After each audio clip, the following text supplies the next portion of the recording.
off of Cape Canaveral, which of course off the coast of Florida, which is a very important space installation, also important to national security. And we just have to see this as all of a piece of their penetration of our security. Of course, the most graphic example being the spy balloon, which passed over our country earlier this year, including over military sites, including missile silos in the upper Midwest, Air Force bases before it was shot down over the Atlantic, but also, for examples, the acquisition of farmland or other real estate, which is near military bases, which is near critical infrastructure. One example being North Dakota, where the CCP acquired a farm-related facility, which was close to an Air Force base. So there's all sorts of vectors this is coming from. And again, if we leave any space open, they're going to exploit it. And Adam, under China's national intelligence law, Chinese nationals are required by law to help the Chinese intelligence officials, even if they live abroad. What kind of national security concerns does that raise for us here in America? Very important concerns because, we think when we travel abroad, we are individual actors, we're on vacation or on business and doing what we need to do for our own lives. Now, unfortunately, Chinese citizens are human and innocent like us. The problem is their government exploits them. So if they're here as students or on vacation or whatever it might be, they can be leveraged and exploited by their own government. They're the first victims of communism. Even if a Chinese citizen is not interested in gathering intelligence or sabotage of our critical facilities, when they get home, all of them are going to be debriefed and interrogated by the CCP. And zooming out, how do you see these instances fitting into the broader U.S.-China relations? This is crucial to U.S.-China relations because these sort of operations undermine any sort of trust that is supposedly being built between our two countries. So look at the relationship. Would they extend the same courtesies that we would extend to them? Would we operate an overseas police station to monitor our citizens in China and influence them? Of course we wouldn't. That is the activities of an uncivil state with malign intent. And as long as they are showing that face to us in our domestic space, it's going to completely undermine any trust that we supposedly can have in them in international relations. And expanding on your point, a bipartisan group of U.S. senators is planning a trip to China next week. They're hoping to meet with Xi Jinping and kind of settle some of these relations between the two sides. But as the 2024 election cycle ramps up, what should our China policy look like, whatever the next administration is? At core of our China policy should be the strength of the United States. Our ideal situation should be that the United States is so strong and vibrant that our economic supply chains are detached from China, that we have our own native energy security. In an ideal world, we wouldn't need to have these delegations, which inevitably are used by the CCP regime as propaganda opportunities against us when we know they're not dealing in good faith with our government. And Adam, with all the various topics covered today, any final thoughts you'd like to share? Yes, I'd just like to underline the fact that this comes down to the American fabric. This comes down to our energy security, our strategic decoupling from the Chinese economy. There have been some good moves. For example, the Biden administration did have an executive order that will next year put some curbs on the outgoing investment from the United States into sensitive tech sectors in China, such as quantum computing, AI, and semiconductor industry. And we need to expand that out. We need to start at the most sophisticated products, and we need to work our way down and to end our dependence on the Chinese economy. Adam Sabat, thank you so much for joining us. What happened this morning in the southern state of Oaxaca? Police say 55 people were on board the bus. At least 18 died. Another 27 were injured. This crash is the latest in a series of deaths in Mexico as a surge of migrants continue traveling toward the U.S. border. Women protesters taking to the streets near the Vatican. They're pushing for the right to become Catholic priests. They say they want a greater role for women in the church. Many women have long objected to being treated, they say, as second-class citizens in the church. The protesters say they hope that current meetings at the Vatican will lead to change. On the highway, officers pulled the car over and saw an open bottle of tequila inside. They say that wasn't all. Officers say they also found 6 guns, cocaine, Xanax, other prescription medications, and marijuana. 33-year-old Terry Robertson and his 23-year-old passenger Amaya Brown both face a long list of charges tonight. They've been charged with trafficking in several narcotics, possession with intent to distribute several narcotics as well, and any time that you have drugs and guns mixing, that is a terrible combination. So we're very thankful that those things are now in the hands of our evidence bay and not on the street.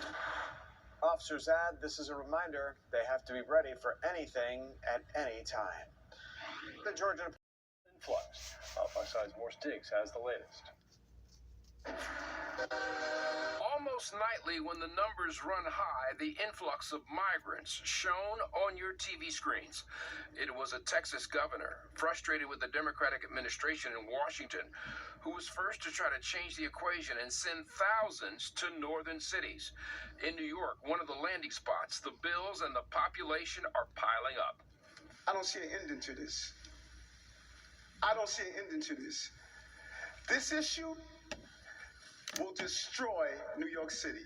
I reject that notion. To use language that this will destroy the fabric of America. America was built upon immigrant labor. Atlanta Councilwoman Keisha Waits Oh, Lord. Now they want to use the immigrants for labor, $7 million. and Americans are knocked out of work. Who make it to Atlanta. I spent several years serving with the Federal Emergency Management Agency. I stand behind this mayor in terms of the decision to put this funding forward. At the end of the day, these are families. These are human beings. The Atlanta cash, secured with a federal grant, will go to a half dozen organizations who will feed the individuals, put them in hotels, and meet other needs. The president decided to elevate some of the migrants who crossed over and give them a limited status.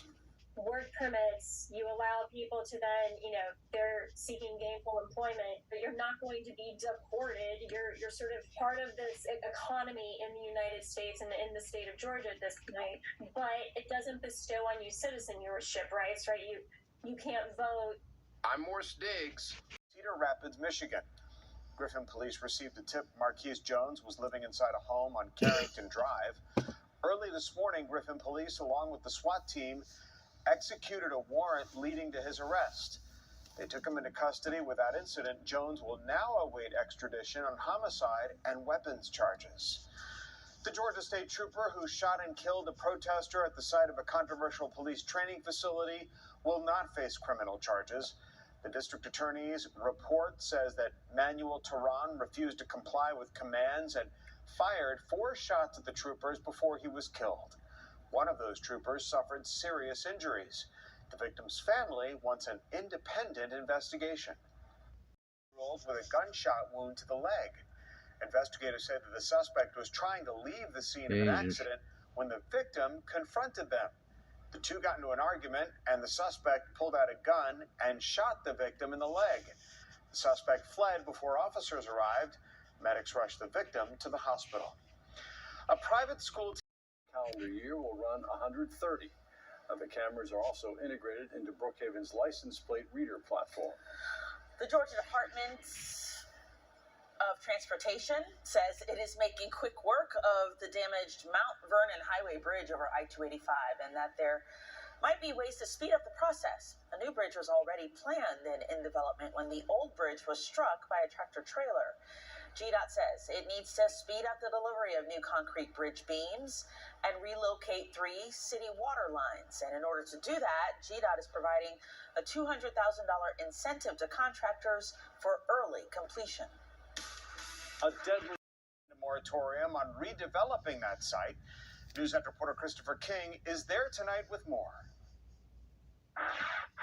Wellstar owns these buildings. The moratorium means the company cannot do anything new with this property. The mayor's office confirms he wants to extend that order into the spring. I think it's a great idea. Richard Rose supports Mayor Andre Dickens' plan to ask Atlanta City Council to continue to temporarily block a healthcare giant from replacing the hospital that used to stand here with something else. To change it to to anything else, I think would be putting our citizens at risk. Last November, Wellstar shut Atlanta Medical Center in the Old Fourth Ward. The company said the hospital lost $107 million in a little more than a year. It's a big loss for the city and for the state to lose the Atlanta Medical Center. Wellstar closed its ER and regular hospital beds at its medical center in East Point earlier in 2022. Rose heads the civil rights group Communities United for Justice. He says the two closures wiped out health care for thousands of patients, many without insurance, in largely working class and poor African American neighborhoods south of I-20. You may need health care, and if the facilities are not, their lives are in danger. I'm going to support my mayor. Councilmember Keisha Waits proposes putting a diversion and crisis center where AMC used to stand. This provides transitional housing. This provides drug, alcohol treatment for individuals who are dealing with recovery issues. This provides mental health support. The city enacted a moratorium soon after Wellstar closed AMC. The mayor wants to extend it into April. City council could vote on the plan as early as its next meeting on October 16th. In the Old Fourth Ward, Christopher King, Fox 5 News.